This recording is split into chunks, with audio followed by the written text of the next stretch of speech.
Barbie Fortesa update. And guest sila Barbie, kasama sila Butch Ansunroa at Charot Santos. Then sa Showtime para mag-promote ng kanilang movie na Until She Remembers sa February 25 na yan. And after ng It's Showtime, yan kasama ni Barbie ang kanyang fans love na Barbie Natics. Very accommodating si Barbie sa mga fans niya.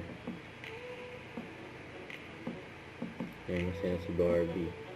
Ayan pa nga, full support pa nga ang Barbie Natics kay Barbie. Nag-get sa side Showtime. So ito yung interview ko kay Barbie. Or ang self-love ng isang bata ay nauumpisa sa loob ng bahay. How you nurture them, how you raise them.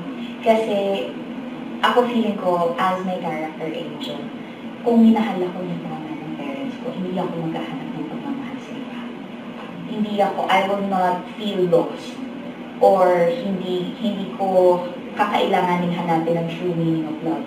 Kung sa mga magulang or sa loob ng bahay pa lang, nararamdaman ko na yung ganong klaseng pagmamahal. So, ayan, maybe yun, aside from all the beautiful things that Miss Boots have said, siguro yun, coming from a younger perspective sa ating younger generations out there na who might feel lost or parang you guys feel na parang longing kayo for love, ganyan.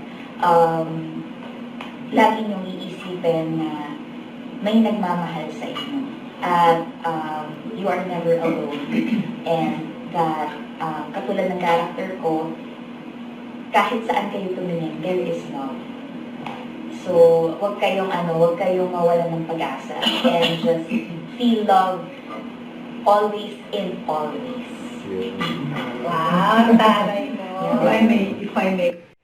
Don't forget to subscribe, click the notification bell for my update. This is Recording Action Live. Stay tuned for more videos. See ya.